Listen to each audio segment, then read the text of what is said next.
El demonio de la perversidad.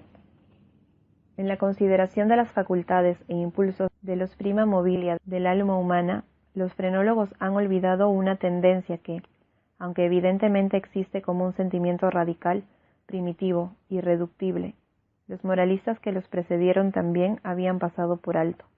Con la perfecta arrogancia de la razón, todos la hemos pasado por alto.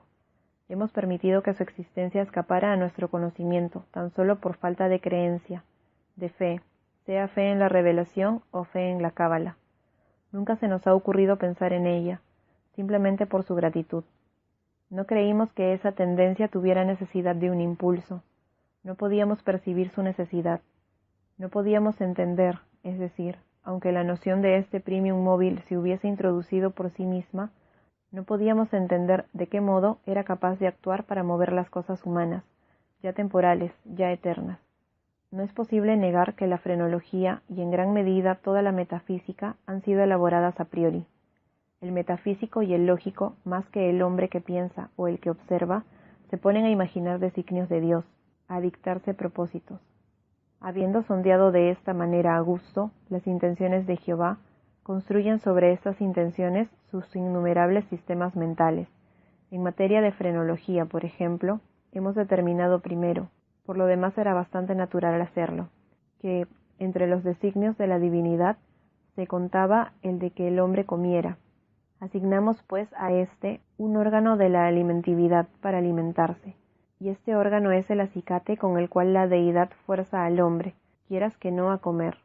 En segundo lugar, habiendo decidido que la voluntad de Dios quiere que el hombre propague la especie, descubrimos inmediatamente un órgano de la amatividad, y lo mismo hicimos con la combatividad, la idealidad, la casualidad, la constructividad, en una palabra, con todos los órganos que representaran una tendencia, un sentimiento moral o una facultad de puro intelecto. Y en este ordenamiento de los principios de la acción humana, los expulsemistas, con razón o sin ella, en parte o en su totalidad, no han hecho sino seguir en principio los pasos de sus predecesores, deduciendo y estableciendo cada cosa a partir del destino preconcebido del hombre y tomando como fundamento los propósitos de su Creador. Hubiera sido más prudente, hubiera sido más seguro fundar nuestra clasificación, puesto que debemos hacerla, en lo que el hombre habitual u ocasionalmente hace y en lo que siempre hace ocasionalmente, en cambio de fundarla en la hipótesis de lo que Dios pretende obligar a hacer. Si no podemos comprender a Dios en sus obras visibles, ¿cómo lo comprenderíamos en los inconcebibles pensamientos que dan vida a sus obras? Si no podemos entenderlo en sus criaturas objetivas, ¿cómo hemos de comprenderlo en sus tendencias esenciales y en las fases de la creación? La inducción a posteriori hubiera llevado a la frenología a admitir, como principio innato y primitivo de la acción humana, algo paradójico que podemos llamar perversidad a falta de un término más característico. En el sentido que le doy es, en realidad, un móvil sin motivo, un motivo no motivado. Bajo sus incitaciones actuamos sin objeto comprensible, o, si esto se considera una contradicción en los términos, podemos llegar a modificar la proposición y decir que bajo sus incitaciones actuamos por la razón de que no deberíamos actuar.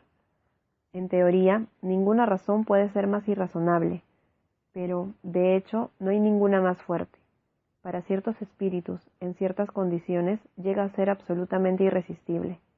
Tan seguro como que respiro, sé que en la seguridad de la equivocación o el error de una acción cualquiera reside con frecuencia la fuerza irresistible, la única que nos impele a su prosecución.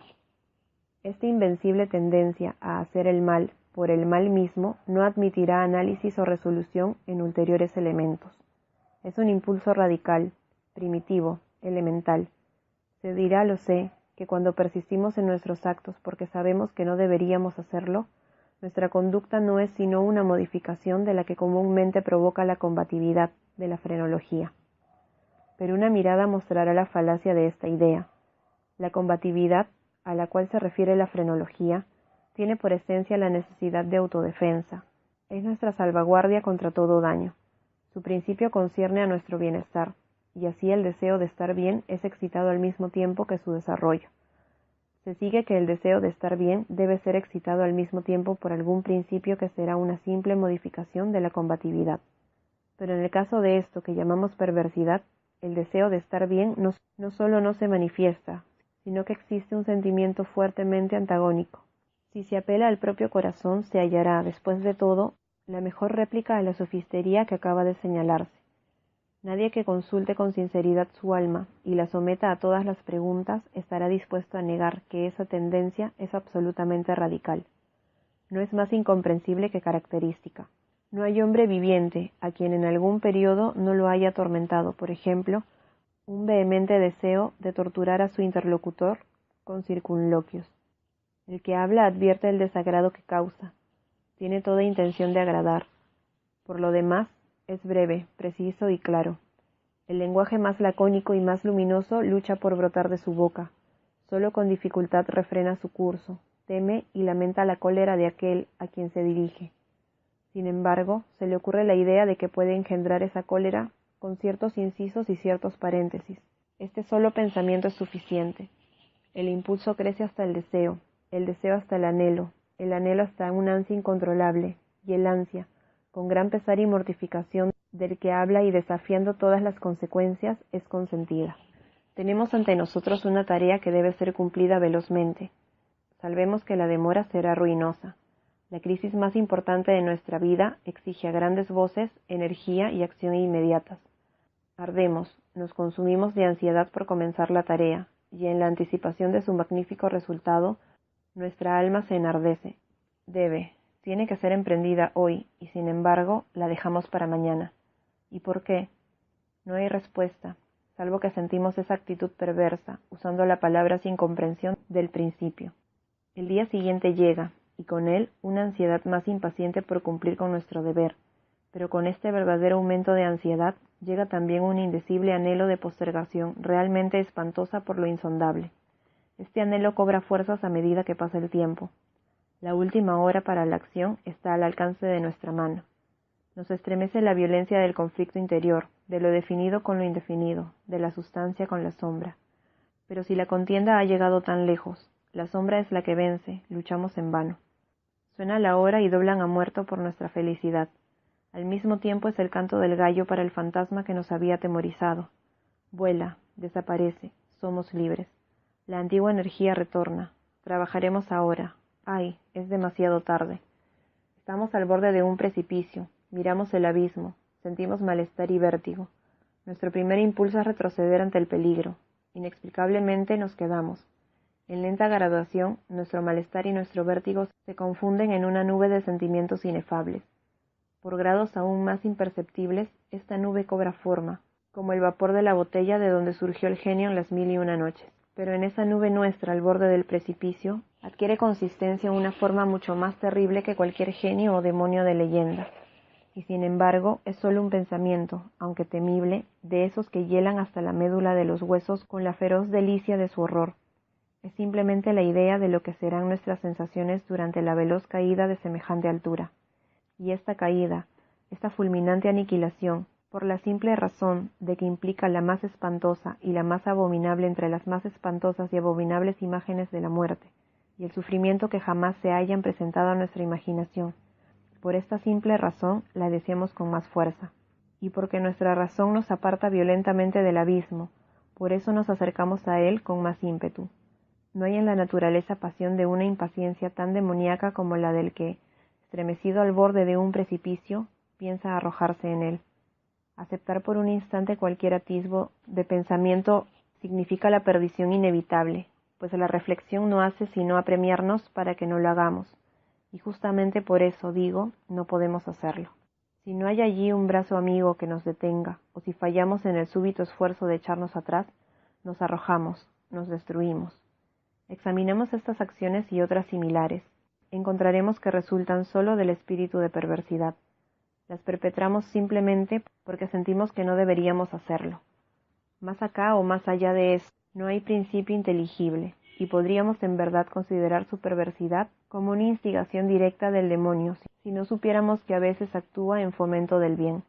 He hablado tanto que en cierta medida puedo responder a vuestra pregunta, puedo explicaros por qué estoy aquí. Puedo mostraros algo que tendrá por lo menos una débil apariencia de justificación de estos grillos y esta celda de condenado que ocupo. Si no hubiera sido tan prolijo, o me hubierais comprendido, o como la chusma me hubieras considerado loco, ahora advertiréis fácilmente que soy una de las innumerables víctimas del demonio de la perversidad. Es imposible que acción alguna haya sido preparada con más perfecta deliberación. Semanas, meses enteros medité en los medios del asesinato. Rechacé 1000 planes porque su realización implicaba una chance de ser descubierto.